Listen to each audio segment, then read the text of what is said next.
¿Sabes cómo presionar sus botones?, susurró mi madre mientras yo estaba sentada en el suelo del baño a los 14 años, presionando una toalla fría contra mis costillas. Esa fue la frase que crecí escuchando. ¿No estás bien? No, no tenía derecho. Solo sabes cómo presionar sus botones. Como si los moretones fueran una elección que yo hacía.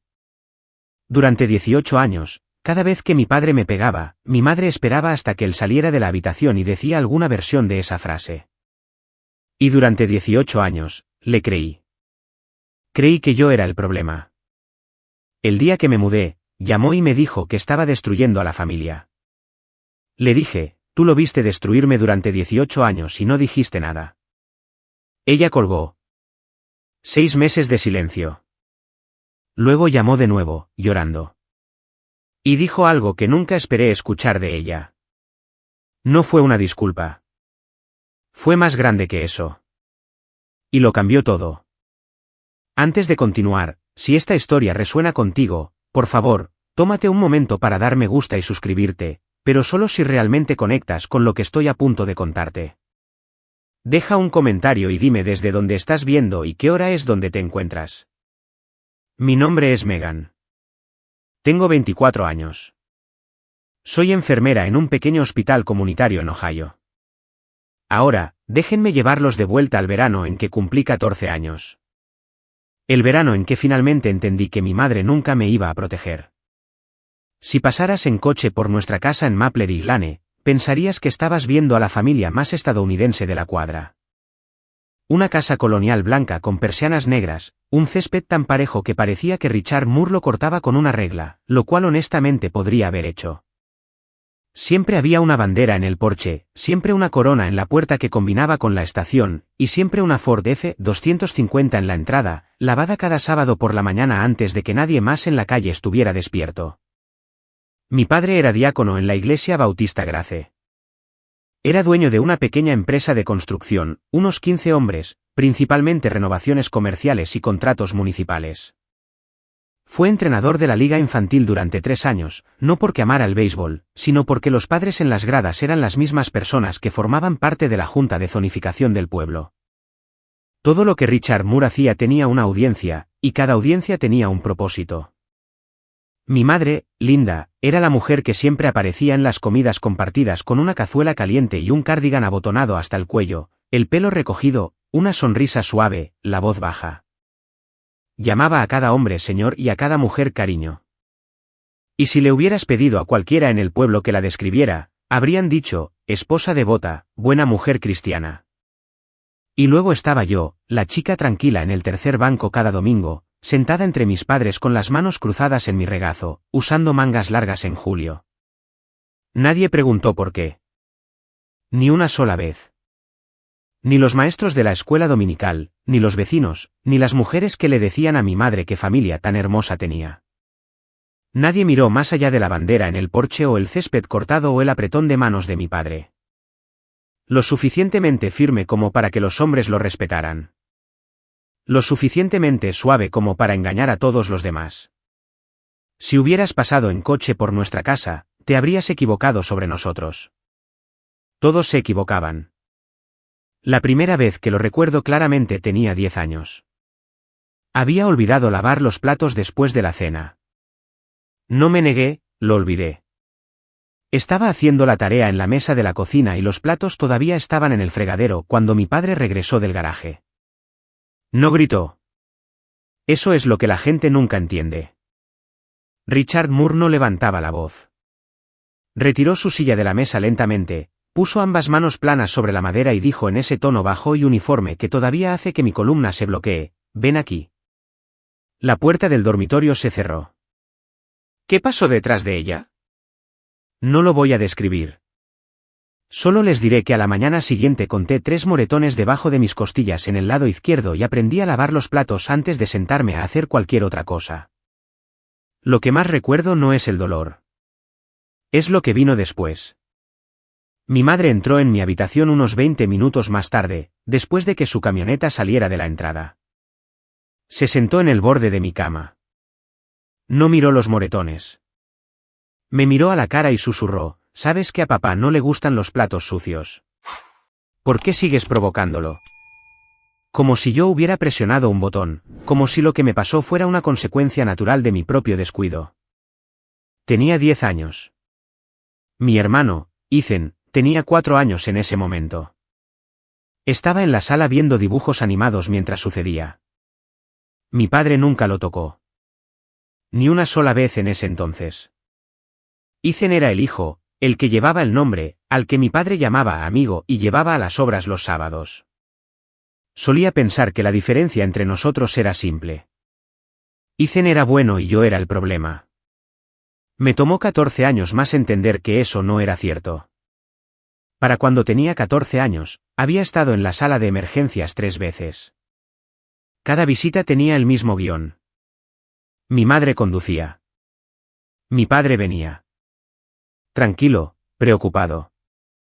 Su mano descansando en mi hombro como un padre en una película de Hallmark.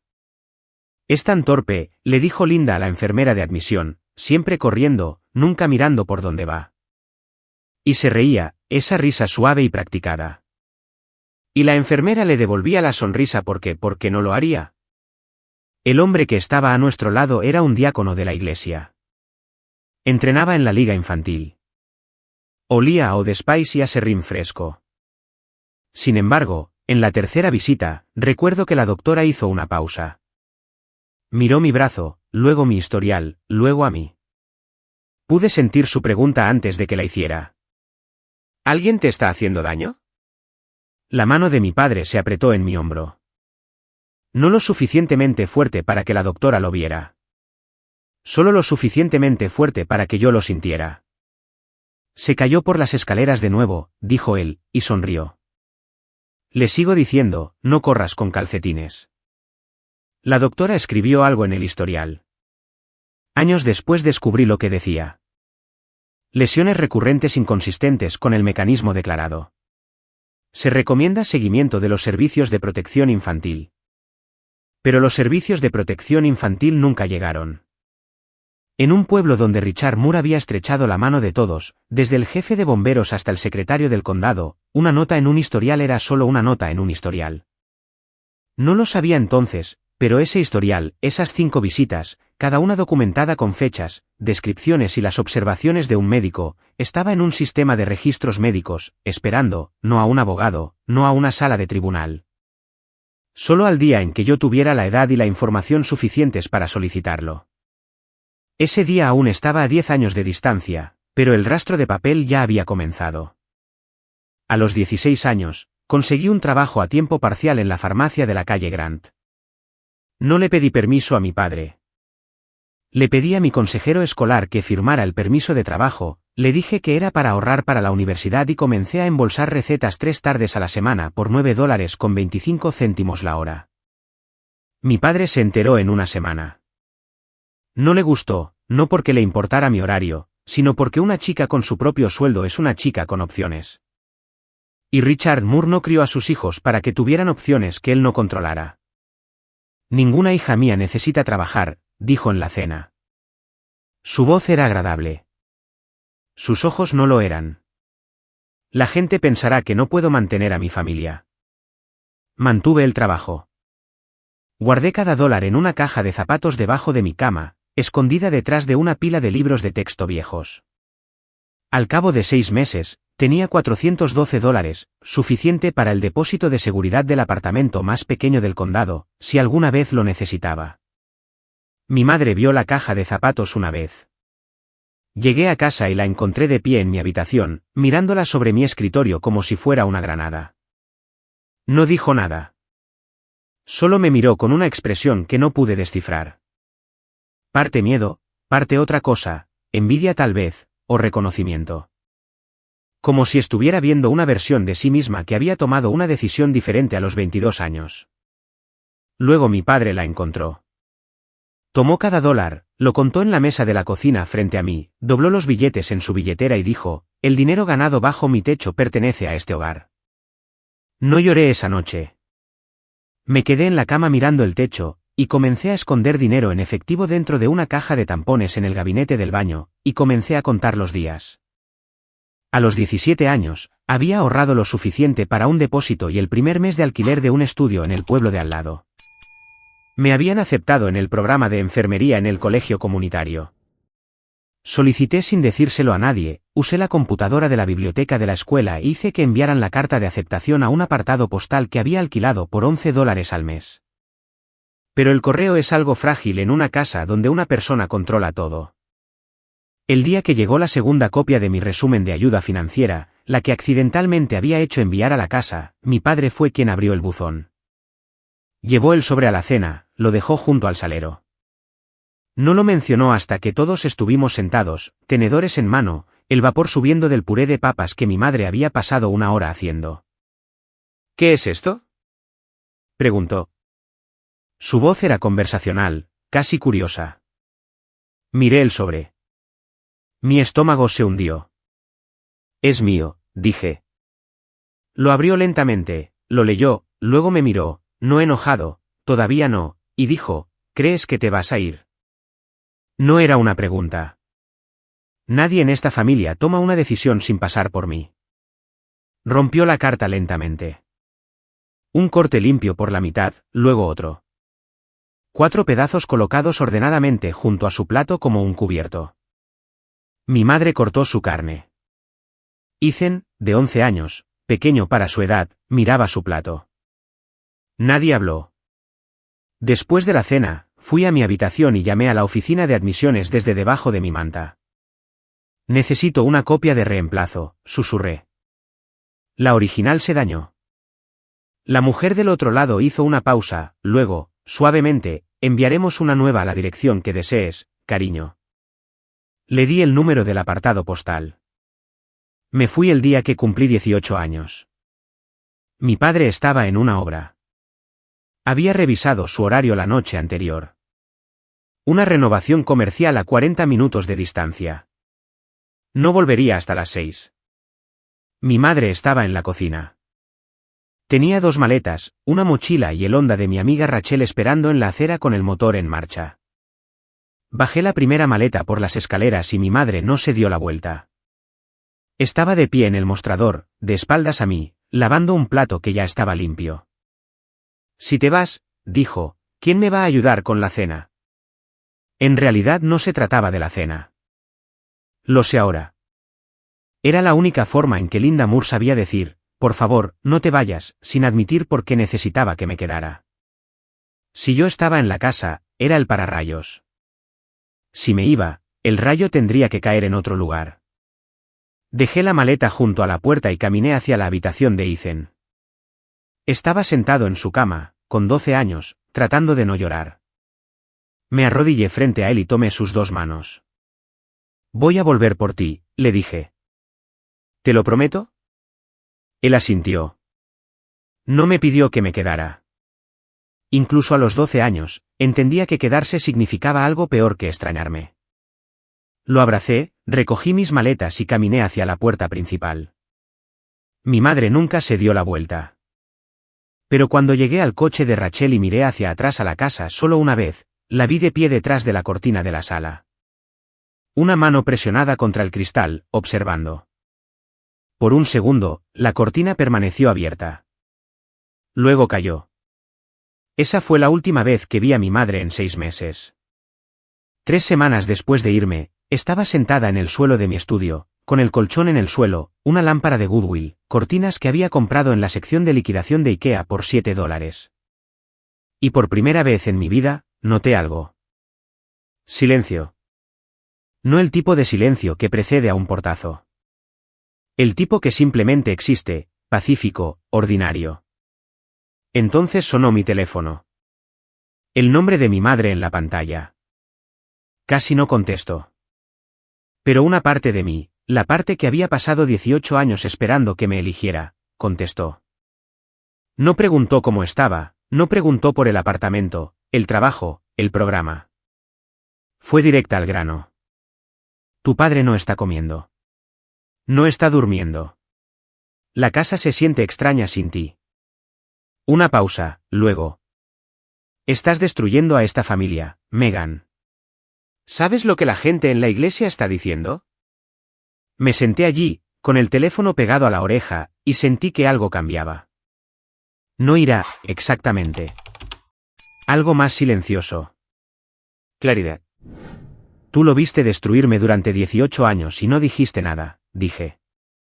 No me llames para decir que yo soy la que está rompiendo las cosas. Silencio. No del bueno. Luego un clic. Colgó. Dejé el teléfono en el suelo a mi lado, apoyé la cabeza contra la pared y miré la mancha de agua en el techo. Parecía un mapa de algún lugar en el que nunca había estado. No lloré. Creo que había agotado todo mi llanto en algún momento entre los 10 y los 17 años. Y no quedaba nada. Solo un silencio hueco y resonante. Pensé que volvería a llamar. Esa noche, al día siguiente, esa semana. No lo hizo. 6 meses de nada. Terminé mi primer año de escuela de enfermería con un promedio de 3.7 y un nudo permanente entre mis omóplatos por trabajar turnos dobles en el asilo de ancianos de la Ruta 9. Mi apartamento era pequeño, pero limpio. Una suculenta en el alféizar de la ventana, una estantería de segunda mano, uniformes secándose en un tendedero junto al radiador.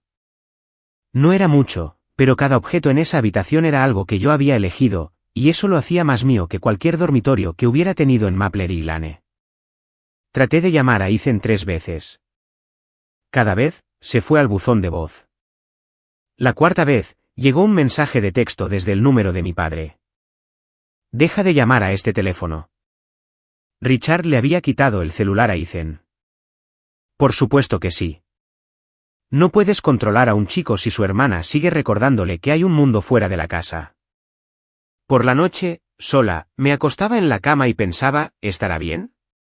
¿Estará Ethan sentado en esa habitación ahora mismo, contando las grietas en el techo como solía hacer yo? Y luego la pregunta más difícil, la que se sentaba en mi pecho como una piedra, lo abandoné. Una noche estaba navegando por Facebook, algo que no hacía a menudo, y vi la página de la Iglesia Bautista Grace, una foto de mi padre sonriendo ampliamente, con el brazo alrededor del pastor David, de pie frente a una pancarta que tuve que leer 2 veces para creer. Nominado a Hombre del Año 2025, Richard Moore.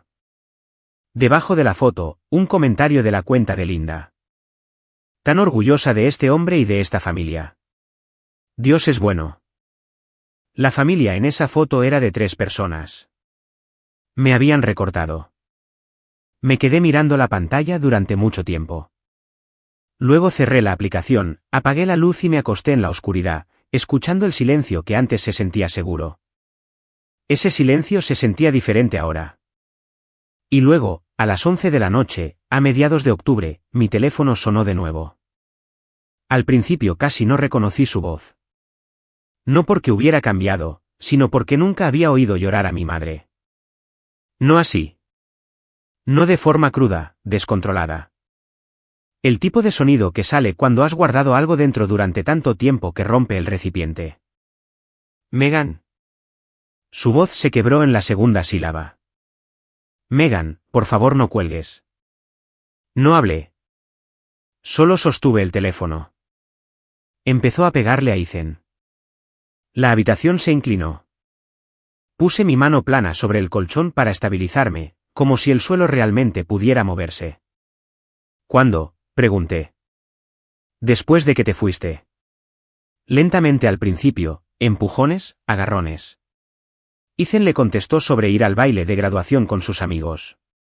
¿Tu padre? No pudo terminar la frase. Lo intentó de nuevo. Le pegó, Megan, fuerte. Como solía. Como solía pegarme a mí. No podía decirlo. Pero ambas lo oímos.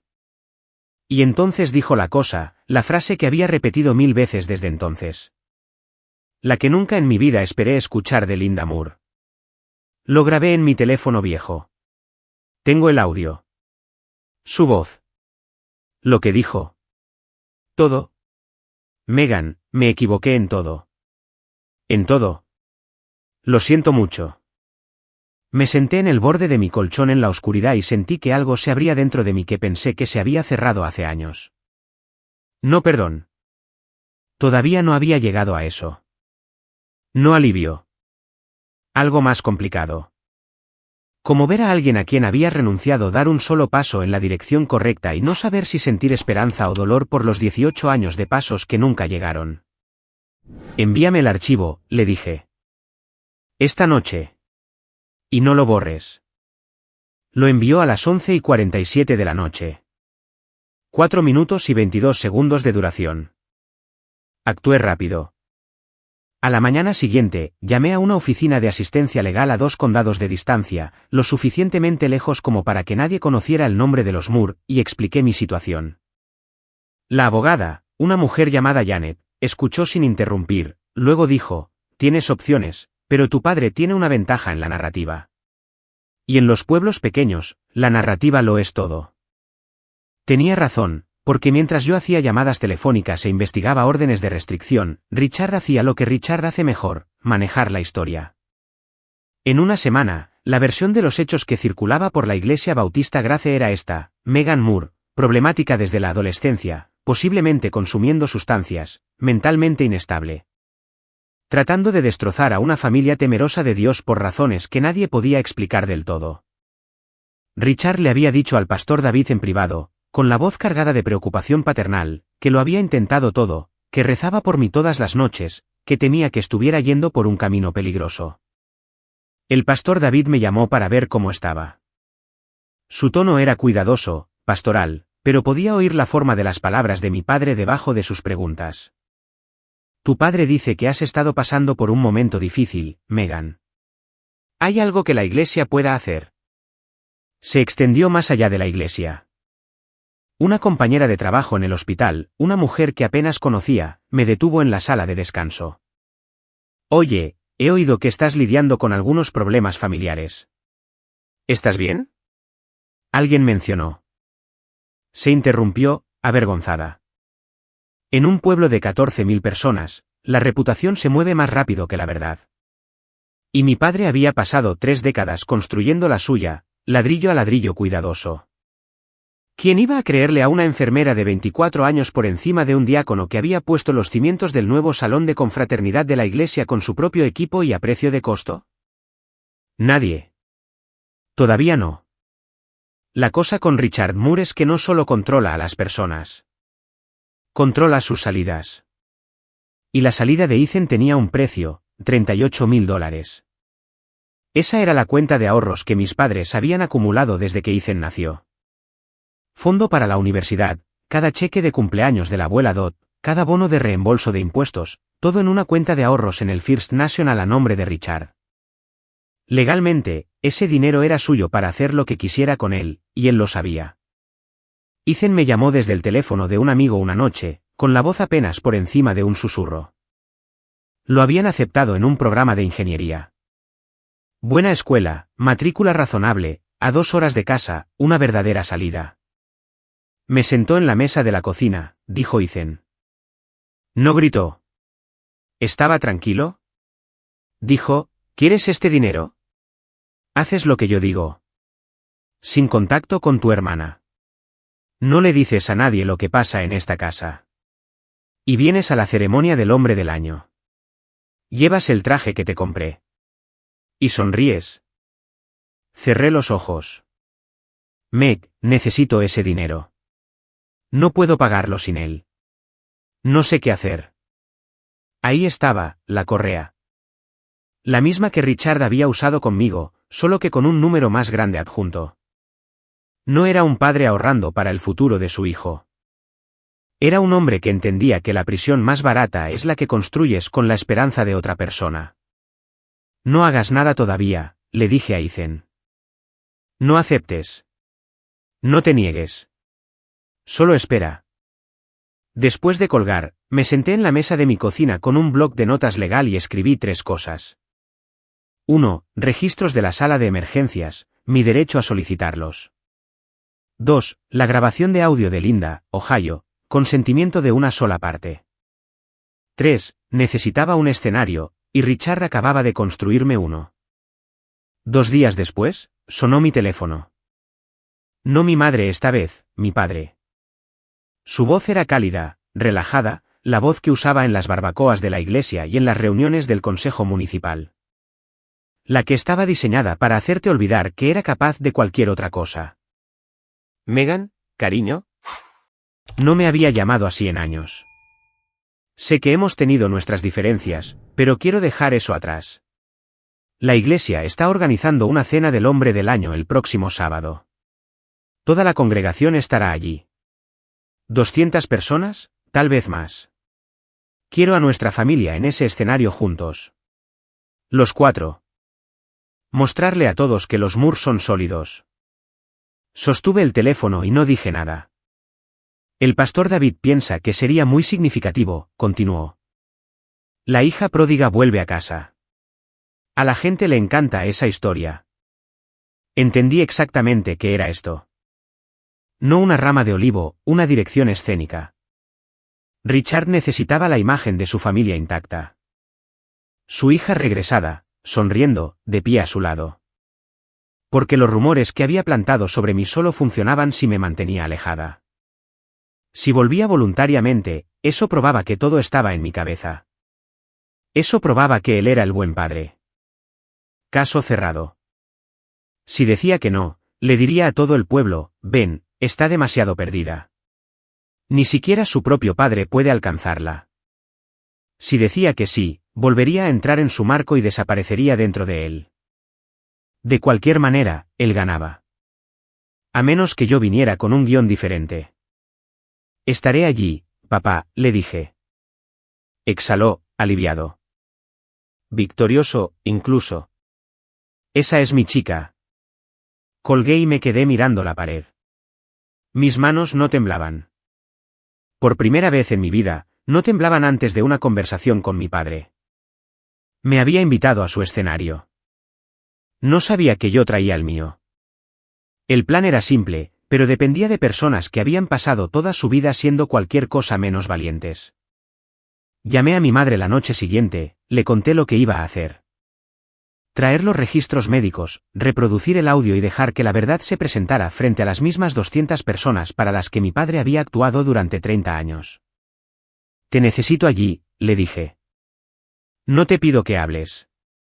Solo te pido que estés de pie. El silencio al otro lado duró tanto que verifiqué si la llamada se había cortado. Megan, no puedo. Su voz era pequeña.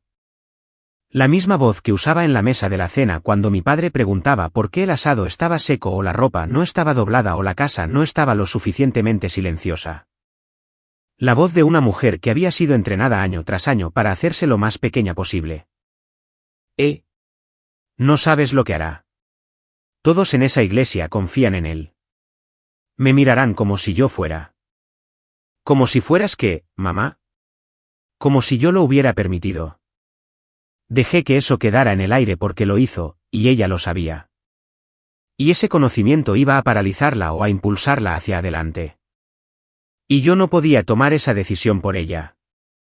Lo permitiste, dije, no para ser cruel, porque era verdad. Y si íbamos a pararnos en una habitación llena de gente y decir la verdad, teníamos que empezar por decírnosla el uno al otro. Pero también presionaste grabar, y eso importa. Otro silencio, más largo. Yo. Lo intentaré, susurró. Intentaré estar allí. Colgué sabiendo que el intentar no era una promesa. Todo mi plan dependía de una mujer que había pasado 28 años aprendiendo a desaparecer, y yo le estaba pidiendo que fuera visible. A la mañana siguiente, conduje hasta el hospital del condado donde me habían llevado 5 veces antes de los 16 años. Conocía el edificio. Conocía el sistema. Era enfermera. Había pasado 2 años trabajando dentro de la infraestructura de registros de atención médica. Y sabía una cosa con absoluta certeza. Bajo la ley IPAA, cada paciente tiene el derecho legal de solicitar sus propios registros médicos. No se necesita orden judicial. No se requiere abogado. Solo un formulario de autorización firmado y una identificación válida. La Oficina de Gestión de Información de Salud estaba en el sótano. Luces fluorescentes, alfombra beige, un escritorio apilado con cajas de archivos.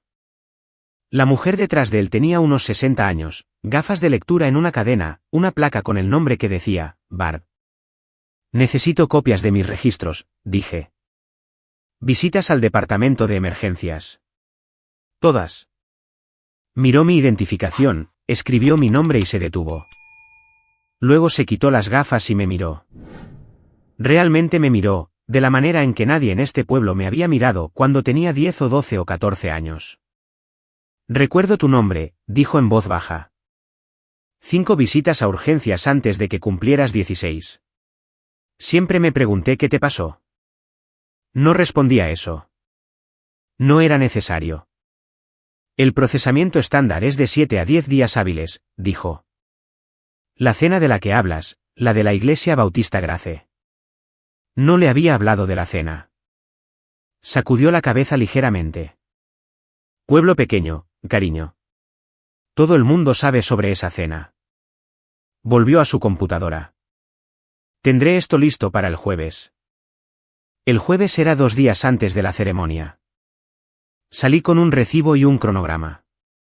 Los registros mostrarían 5 visitas, 3 con la misma anotación, lesiones inconsistentes con el mecanismo accidental. Una con una recomendación de seguimiento de los servicios de protección infantil que nunca sucedió. El papel tiene una larga memoria, incluso cuando la gente elige olvidar. 2 días antes de la ceremonia, Richard Moore organizó una barbacoa.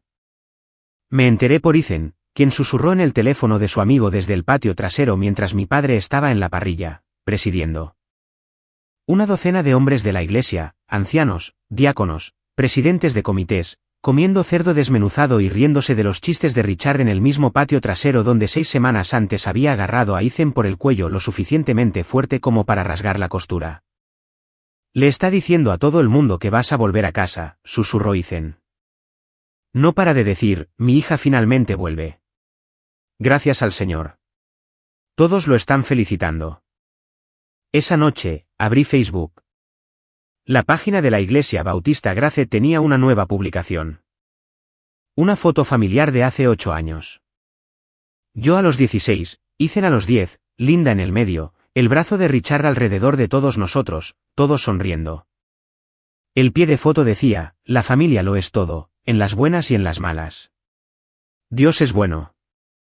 87 me gusta, 22 comentarios, corazones, emojis de oración. ¡Qué bendición! El pastor David me llamó esa noche. Megan, tu padre está muy feliz de que hayas aceptado venir. Creo que esto podría ser un verdadero punto de inflexión para tu familia. La congregación está deseando verlos a todos juntos. Escuché. Le di las gracias. Colgué. Y me senté en mi apartamento mirando el sobremanila sobre la mesa de mi cocina, el que Barb había agilizado, y el teléfono a su lado con un archivo de audio de 4 minutos y 22 segundos. Y sentí el peso de lo que estaba a punto de hacer. Richard Moore había pasado toda la semana convirtiendo su ceremonia de hombre del año en una historia de redención. La hija descarriada regresa. La familia se cura. El amor del patriarca lo conquista todo. Todos aplauden. Había escrito el guión, elegido los papeles, construido el escenario. Simplemente se olvidó de que yo había aprendido a leer. La noche antes de la ceremonia, casi no lo hago. Me senté en la mesa de mi cocina, a medianoche, mirando los registros. 5 visitas a urgencias escritas en lenguaje clínico, fechas, descripciones, las cuidadosas anotaciones del médico. Junto a ellos, mi teléfono cargado con 4 minutos y 22 segundos de la voz de mi padre haciendo exactamente lo que había hecho toda mi infancia. Solo que esta vez a su hijo. Y pensé, ¿y si me equivoco? No equivocado sobre los hechos. Esos estaban impresos en blanco y negro. Pero equivocado sobre el resultado. ¿Qué pasaría si me levantara en esa habitación y 200 personas me miraran de la misma manera que me habían mirado toda mi vida, como si yo fuera el problema? Mi teléfono vibró. Ethan, llamando desde el teléfono de su amigo de nuevo. Su voz era apenas un susurro. Papá me hizo probarme el traje esta noche. Dijo que si digo una palabra equivocada mañana, sacará cada $1 de la cuenta. Una pausa. Me midió la corbata. Meg, de verdad se quedó allí y me midió la corbata con una regla para asegurarse de que estuviera recta. Cerré los ojos. No puedo hacer esto más, dijo. No puedo sentarme allí y sonreír. No puedo fingir que estamos bien porque no estamos bien. No hemos estado bien en toda mi vida. Y en su voz, me escuché a mí mismo. 14 años. Sentada en el suelo de un baño. 16 años. Escondiendo dinero en una caja de tampones. 18 años. Saliendo por una puerta y sin mirar atrás. Excepto que sí miré atrás, y la cortina cayó. No tendrás que sonreír mañana, le dije. ¿Te lo prometo? No iba a la ceremonia por venganza. Iba porque le había hecho una promesa a un niño de 12 años hace 6 años, y no iba a romperla. El sábado por la mañana, puse todo sobre la mesa de la cocina, el sobremanila, 5 páginas de registros médicos, cada una con el sello del hospital, fechas que iban desde los 9 a los 15 años, lenguaje clínico que decía lo que nadie en mi familia diría jamás. Mi teléfono, completamente cargado. El archivo de audio de Linda sincronizado y probado. Un pequeño altavoz Bluetooth, del tipo portátil, del tamaño de una taza de café, metido en mi bolso. Llamé a Janet de asistencia legal una última vez. Si reproduzco una grabación que mi madre hizo en su propia casa frente a una reunión pública. Ohio es un estado de consentimiento de una sola parte, dijo. Tu madre hizo la grabación. Ella consintió. Es legal. ¿Y si comparto mis propios registros médicos públicamente? Son tus registros, Megan. Puedes hacer lo que quieras con ellos. Exhalé. Elegí mi ropa con cuidado. Una camisa blanca de botones, pantalones negros, zapatos planos, sin joyas, sin maquillaje más allá de lo que usaría para un turno en el hospital. Quería verme exactamente como lo que era, una enfermera de 24 años que trabaja 60 horas a la semana y paga su propio alquiler. No la hija problemática que mi padre había descrito. No una víctima interpretando el dolor. Solo una mujer diciendo la verdad con ropa limpia y sencilla. Llamé a mi madre una última vez. Mamá, no tienes que decir nada. Solo tienes que estar allí. Pero si quieres hablar, habla. Su respiración era irregular. Está bien. Está bien. ¿Estarás allí? Oh, está bien, lo intentarás. Una larga pausa. Estaré allí. Deslicé el sobre en mi bolso, lo cerré con la cremallera, cogí mis llaves. La ceremonia comenzaba a las 6. Era mediodía. 6 horas más de silencio. Y luego, por primera vez, iba a romperlo. A las 2 de la tarde, sonó mi teléfono. La abuela Dot llamando desde la carretera. Estoy a 1 hora, dijo. Su voz tenía esa cualidad de acero y grava que siempre tenía. 72 años, viuda, vivía sola en una casa de 2 dormitorios a las afueras de Columbus, y seguía siendo la única persona de mi familia que alguna vez había llamado a las cosas por su nombre real. Dorothy Jennings había intentado salvarnos una vez antes. Cuando yo tenía 8 años, había venido de visita un fin de semana. Llevaba una camiseta, algo raro en mí incluso entonces. Y cuando me estiré para coger un vaso del armario, la manga se subió y vio los moretones. No me dijo nada. Fue directamente a mi madre. Yo estaba en la habitación de al lado. Lo oí todo. Se cayó, mamá. Es torpe. Linda, yo te di a luz. No me mientas. Mi madre lloró, pero no se fue. Dot llamó a los servicios de protección infantil ella misma. Vino un trabajador social, hizo algunas preguntas y se fue. Mi padre lo manejó de la misma manera que manejó los informes de urgencias. De la misma manera que manejaba todo, con apretones de manos, con encanto, con la maquinaria silenciosa de un hombre que conoce a todos en un pueblo pequeño. Después de eso, Dot ya no fue bienvenida en la casa de Maplery. 16 años después, conducía 2 horas un sábado por la tarde para sentarse en una silla plegable en la parte de atrás del salón de confraternidad de una iglesia y ver a su nieta hacer lo que ella no pudo. He esperado 16 años a que alguien hiciera lo que yo no tuve el poder de hacer, dijo por teléfono, con la voz firme. Estaré en esa habitación, Megan. Pase lo que pase, estaré allí. Le dije que la quería. Ella me dijo que condujera con cuidado. Eso fue suficiente. El salón de confraternidad de la iglesia Bautista Gracia olía a claveles y a abrillantador de limón. Mesas redondas cubiertas con manteles de lino blanco. Programas de papel en cada asiento. Letras doradas, una cruz en la parte superior, en el centro, premio al hombre del año, en honor a Richard Moore. Un podio en la parte delantera con un micrófono flanqueado por 2 arreglos florales y una pancarta que debió costar $300. La pancarta decía, fe, familia, servicio. Casi me río. 200 personas llenaban la sala.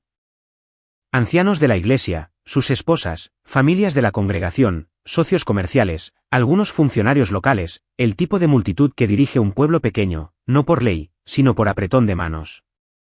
Mi padre conocía a cada persona en esa sala. Le había construido una terraza a uno, donado materiales para el garaje de otro, patrocinado a la hija de un tercero en un viaje misionero. Cada favor era una inversión, y esta noche era su dividendo. Richard estaba de pie cerca de la mesa principal con un traje azul marino, corbata roja, gemelos de oro que captaban la luz cuando gesticulaba, lo que hacía a menudo porque Richard Moore habla con todo el cuerpo cuando hay una audiencia. Linda estaba a su lado con un vestido floral pálido, las manos entrelazadas delante, los ojos bajos. Ethan estaba sentado rígidamente en una silla que parecía que podría tragárselo, con un traje que claramente no había elegido, su corbata medida con precisión militar. Entré a las 6:15 sola. Richard me vio desde el otro lado de la sala, su rostro se iluminó para beneficio de la audiencia, y cruzó el salón con los brazos abiertos. Ahí está. Todos, mi hija está aquí. Me abrazó. 200 personas observaban. Algunos aplaudieron. No le devolví el abrazo. Tampoco me aparté. Simplemente me quedé quieta, con los brazos a los lados, sintiendo sus manos en mi espalda. En mi bolso, el sobremanila presionaba contra mi cadera. Dot estaba sentada en una mesa en la parte de atrás observando. A las 7, el pastor David se acercó al podio. Esta noche, honramos a un hombre que ha servido a esta iglesia y a esta comunidad con una dedicación inquebrantable, un hombre de fe, un hombre de familia, un hombre cuyas manos han construido literalmente los muros que nos rodean. Rises. Aplausos. Por favor, den la bienvenida a nuestro hombre del año, Richard Moore. Una ovación de pie, 200 personas de pie. Mi padre caminó hacia el podio de la misma manera que entraba en cada habitación, hombros rectos, barbilla en alto, ojos recorriendo la multitud como un hombre que inspecciona la tierra que posee. Agarró el podio y sonrió. Gracias, Pastor David. Gracias, Iglesia Bautista Grace. Hizo una pausa, medida como siempre hacía. No porque necesitara ordenar sus pensamientos, sino porque entendía que el silencio crea expectación. Este último año ha puesto a prueba a mi familia. Algunos de ustedes saben que mi hija y yo tuvimos un momento difícil. Un murmullo de simpatía de la multitud. Pero ella está aquí esta noche. Me miró. Porque eso es lo que hace la familia. Volvemos a casa. Más aplausos. Una mujer en la mesa junto a la mía susurró, bendito sea su corazón. Luego lo dijo. Megan, sube aquí, cariño. Ponte al lado de tu viejo. 200 rostros se volvieron hacia mí. El peso de la expectativa, social, comunal, religiosa, presionaba desde todas las direcciones. Si me quedaba sentada, era la hija ingrata. Si subía y seguía el juego, era su accesorio. Me levanté, cogí mi bolso y caminé hacia el escenario. Richard sonrió de oreja a oreja. Puso su brazo alrededor de mi hombro, el mismo hombro que me había agarrado en urgencias hace una década, y apretó. Miré su mano. Luego me estiré y la quité suavemente, no violentamente, no dramáticamente. Simplemente tomé su mano y la volví a colocar a su lado. La sala se quedó en silencio y lo vi en sus ojos por primera vez en mi vida. ¿Miedo? Me acerqué al micrófono. Gracias, Pastor David, por dejarme estar aquí esta noche. Mi voz era firme. Lo había practicado en mi apartamento 3 veces. No las palabras, solo la firmeza. Mi padre dijo que he estado pasando por un momento difícil. Tiene razón. Lo he pasado, pero no por las razones que les dijo. Richard se acercó al micrófono.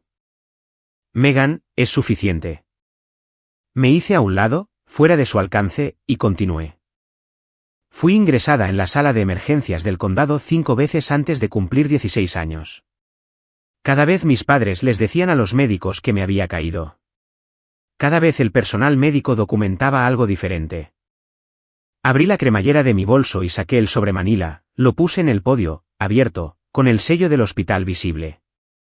Estos son mis registros médicos, mis propios registros, que tengo todo el derecho legal de compartir. Describen, y estoy citando, lesiones recurrentes inconsistentes con el mecanismo declarado. En una visita, el médico de cabecera recomendó un seguimiento de los servicios de protección infantil. Nunca sucedió. Silencio, no del tipo cómodo, del tipo en el que 200 personas se dan cuenta de que están conteniendo la respiración. El rostro de Richard se había puesto blanco. Abrió la boca, pero no salió nada. Para un hombre que había construido toda su vida en torno al control de la sala acababa de escapársele de las manos. Estos registros están aquí mismo, dije. En este podio. No le pido a nadie que me crea. Les pido que lean. Una mujer en la segunda fila se llevó la mano a la boca. Un hombre mayor que reconocí de la junta de diáconos se inclinó hacia adelante en su silla, mirando el podio como si lo viera por primera vez. Richard encontró su voz. Está mintiendo. Ha estado inestable durante años. Se los dije a todos. No discutí. Simplemente abrí el sobre y extendí las páginas por el podio. Lean, dije. Richard se dirigió al pastor David, que estaba de pie al lado del escenario con las manos congeladas en la cintura. David, este es un asunto familiar. No necesitamos.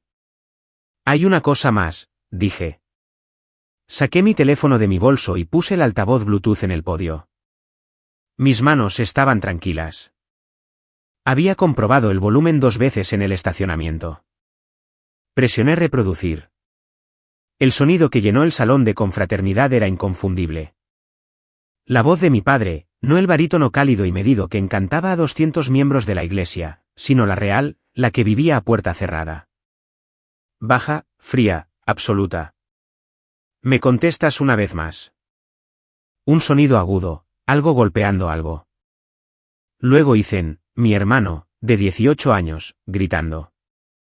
Siéntate. Calle. En esta casa, lo que yo digo se hace. 4 minutos y 22 segundos. El altavoz no era fuerte, pero en una habitación tan silenciosa, no era necesario que lo fuera. Cada palabra llegó a cada mesa. Cada jadeo fue audible. Una madre cerca de la parte de atrás acercó a su hijo pequeño.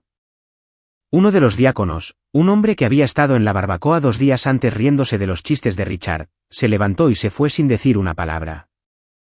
Detuve la grabación. Esto fue grabado por mi madre, Linda Moore, en nuestra casa familiar el mes pasado. Según la ley de Ohio, tenía todo el derecho de grabarlo. Ella estaba presente. Ella consintió. Miré la sala. Algunos rostros estaban atónitos. Algunos lloraban.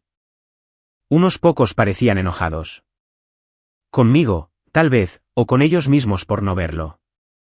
Una mujer cerca del frente negaba con la cabeza lentamente, una y otra vez, como si estuviera tratando de desver algo. Richard agarró el borde del podio. Eso es. No puedes. Eso es privado. Es mi familia. Dejó de ser privado, dije, cuando dejó moretones. Una silla raspó en la parte de atrás de la sala. Mi abuela se levantó. 72 años, cardigan gris, zapatos planos sin complicaciones, el tipo de mujer que plancha sus servilletas y no tolera a los tontos. No caminó hacia el escenario. No lo necesitaba. Su voz se escuchó. Mi nombre es Dorothy Jennings. Soy la madre de Linda. Hace 16 años, vi moretones en los brazos de mi nieta y llamé a los servicios de protección infantil. Nadie hizo un seguimiento porque Richard Moore conoce a todos en este pueblo y todos en este pueblo querían creer que el césped era tan perfecto como parecía.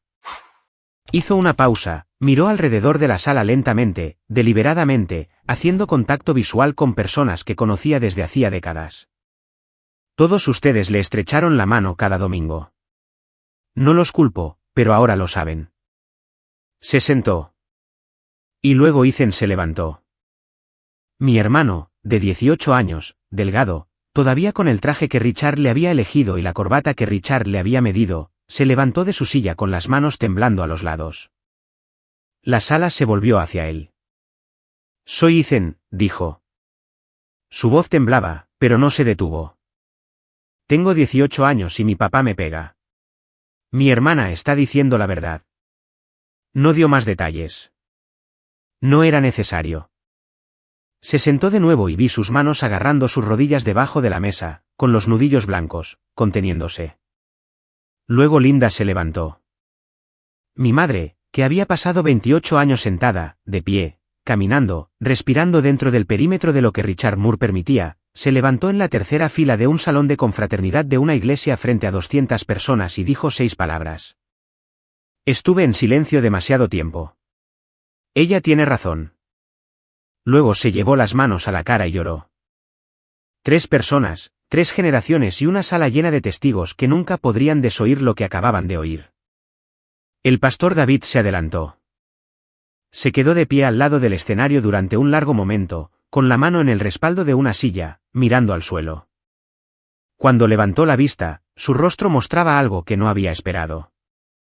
No sorpresa, sino vergüenza.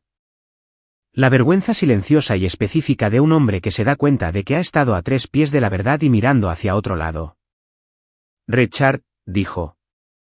Su voz era nivelada, pero la calidez había desaparecido.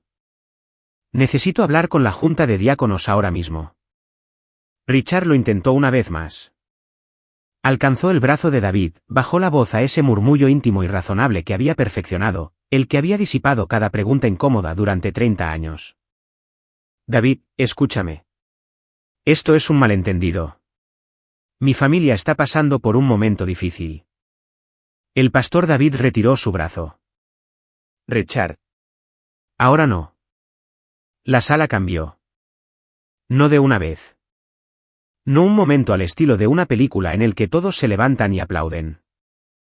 Fue más lento que eso y más desordenado. Algunas personas miraban sus platos. Algunas susurraban entre sí. Una mujer que no conocía, de unos 50 años, con gafas, el tipo de rostro que verías detrás de un mostrador de una biblioteca, se me acercó, me tocó el brazo y dijo, lo siento, cariño. No lo sabía. Ahora lo sabes, le dije. Algunos de los amigos más cercanos de Richard, los hombres de la barbacoa, los que habían escuchado su versión de los hechos durante años, se quedaron congelados. Uno de ellos se levantó y se fue sin hablar con nadie. Otro miró a Richard con una expresión que reconocí. La mirada de un hombre reorganizando todo lo que creía saber. No todos me creyeron esa noche. Algunos nunca lo harían, pero suficientes sí lo hicieron. Bajé del escenario, me acerqué a Ethan, tomé su mano. Linda nos siguió. Salimos por la puerta lateral y no miré hacia atrás. 72 horas. Eso es lo que tardó en desmoronarse la vida que mi padre había construido. 24 horas después de la ceremonia, la junta de diáconos se reunió. Yo no estaba en la sala, pero Ethan se enteró por un amigo cuyo padre estaba en la junta. La votación para destituir a Richard de su cargo fue unánime. Ni una sola voz en su defensa. Los mismos hombres que habían comido su cerdo desmenuzado y se habían reído de sus chistes se sentaron en círculo y lo expulsaron sin debate. 48 horas, los 2 contratos más grandes de los que dependía la empresa de Richard, ambos obtenidos a través de conexiones de la iglesia, fueron cancelados. El primero era una renovación de $180,000 del ala este de la iglesia. El segundo era un proyecto de centro comunitario de $95,000 para el condado, recomendado por el cuñado de un diácono. Ambos se retiraron con el mismo lenguaje educado y devastador: creemos que es mejor ir en una dirección diferente en este momento. 72 horas. Llevé a Linda y Ethan al juzgado del condado. Solicitamos una orden de restricción temporal. La petición incluía mis registros médicos, la grabación de audio y una declaración jurada de Ethan. La jueza lo revisó en su despacho. No fue una escena dramática de tribunal, solo una mujer cansada en una pequeña oficina leyendo páginas y escuchando 4 minutos de audio en los altavoces de su portátil. Concedió la orden antes del almuerzo. A Richard Moore se le prohibió acercarse a menos de 100 yardas de su esposa, su hija y su hijo. Se le ordenó desalojar la casa de Mapler y Glane. La casa, resultó, tenía los nombres de ambos en la escritura. Linda había estado en el título desde que la compraron en 1998. Richard había actuado como si fuera el único propietario durante 26 años. No lo era. Hizo 2 maletas y se mudó a un alquiler al otro lado de la ciudad. El césped de Maplery ya estaba creciendo. El día después de que se concediera la orden de restricción, Richard entró en el First National Bank y retiró cada $1 de la cuenta de ahorros de Ethan. $38,000. Desaparecidos antes de que el cajero terminara de contar. Pensó que era un castigo, un último acto de control. Si no podía ser dueño de su familia, se aseguraría de que su hijo pagara por irse. Pero la abuela Dot había planeado eso. Tu abuelo siempre decía, nunca dejes que un matón maneje la chequera, me dijo por teléfono. Su voz era práctica, como si estuviera leyendo una lista de la compra. Escuché. 5 años antes, en silencio, sin decírselo a nadie, Dot había abierto una cuenta de ahorros para la educación 529 a nombre de Ethan. $200 al mes extraídos de la pensión de su difunto esposo. $12,000, no una fortuna, pero suficiente para mantener la puerta abierta. Y entonces la iglesia hizo algo que no esperaba. A la semana de la ceremonia, un grupo de mujeres de la iglesia Bautista Grace, las mismas mujeres que habían llevado cazuelas a nuestra casa, que le decían a mi madre qué familia tan hermosa tenía, organizaron una colecta de becas para Ethan. Pasaron un sobre en el servicio dominical. Lo publicaron en la página de Facebook de la iglesia. Enviaron cheques por correo. Para el domingo siguiente, $8,400. $12,000 de Dot, $8,400 de la comunidad, una solicitud de ayuda financiera que Ethan y yo llenamos juntos en la mesa de mi cocina un martes por la noche, comiendo pizza para llevar en platos de papel. No eran $38,000. No era el camino dorado que Richard había ofrecido y quitado, pero era suficiente. Y la mejor parte, la decisión de Richard de vaciar la cuenta se convirtió en la prueba final de quién era. El hombre que robó el fondo universitario de su propio hijo por despecho. Incluso las personas que habían estado indecisas dejaron de defenderlo después de eso. La correa se había cortado. 2 semanas después de la ceremonia, conduje hasta la casa de Maplery. Fue extraño entrar en esa entrada sin la Ford F-250 ocupando todo el ancho. La bandera todavía estaba en el porche. El césped estaba irregular. La corona era de la temporada pasada.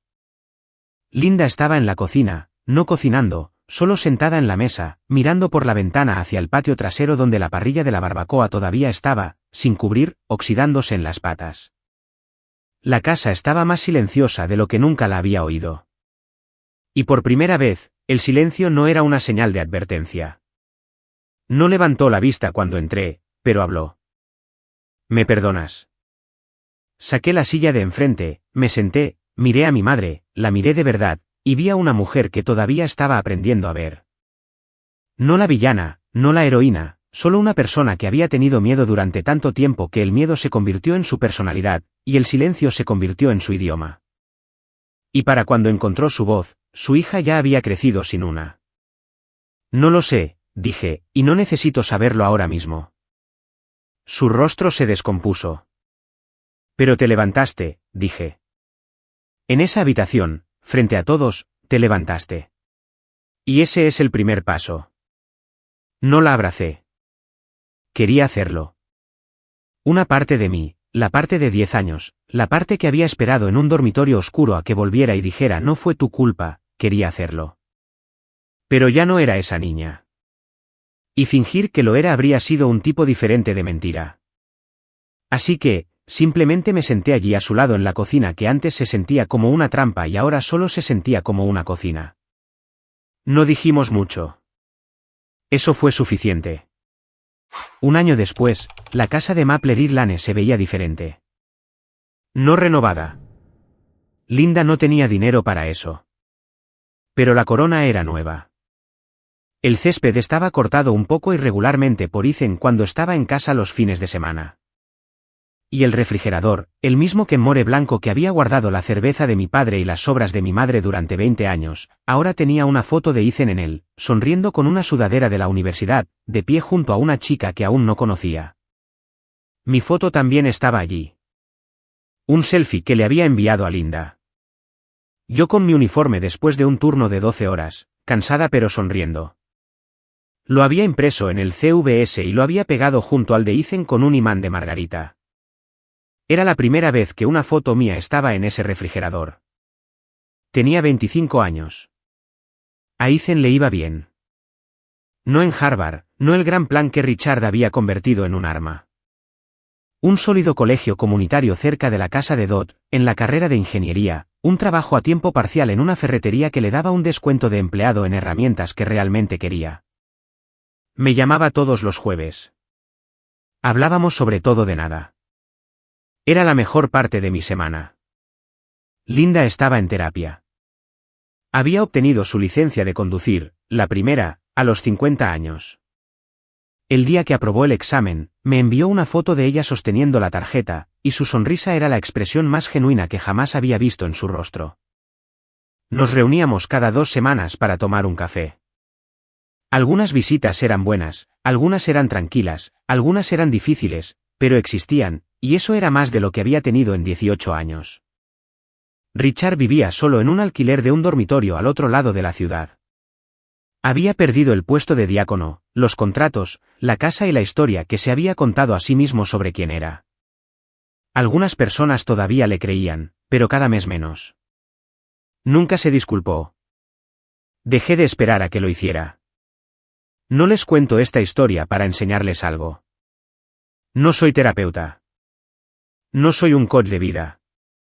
Soy una enfermera que trabaja 60 horas a la semana y posee un buen par de zapatos. Se los cuento porque durante 18 años, pensé que yo era el problema. Pensé que si era más silenciosa, más suave, más cuidadosa, si tan solo pudiera dejar de presionar sus botones, mi padre dejaría de lastimarme. Y la persona que debería haberme dicho que eso no era cierto estaba allí mismo todo el tiempo, susurrando lo contrario. Así que, si alguien que escucha esto ahora mismo está sentado en una habitación donde alguien sigue diciéndole que es la razón por la que las cosas están rotas, no lo es. Nunca fuiste la razón. El silencio no es lealtad. Irse no es traición. Y nunca le debes tu imagen a alguien que destrozó la tuya. Mi madre se equivocó durante 18 años. Pero acertó una vez, la noche en que presionó grabar. Y ese único acto de verdad, aunque tardío, cambió el curso de 3 vidas. No sé si alguna vez la perdonaré por completo. El perdón no es un interruptor de luz. No es algo que decides una vez y ya está. Es más como la fisioterapia. Algunos días progresas. Algunos días duele más que el día anterior y aún así te presentas porque la alternativa es seguir roto. Mi nombre es Megan. Ahora tengo 25 años. Todavía vivo en ese estudio. Todavía tengo las cortinas de IKEA. Y por primera vez en mi vida, no me estremezco cuando suena mi teléfono. Eso es suficiente. Gracias por quedarte hasta el final. Si esta historia te conmovió, dale me gusta y suscríbete. Ayuda a que más gente la escuche. Y si tienes una historia propia, los comentarios están abiertos. Aquí no hay juicios. Si quieres escuchar más, consulta el enlace en la descripción. Otra historia sobre límites, familia y las cosas que el papel recuerda cuando la gente elige olvidar. Nos vemos en la próxima.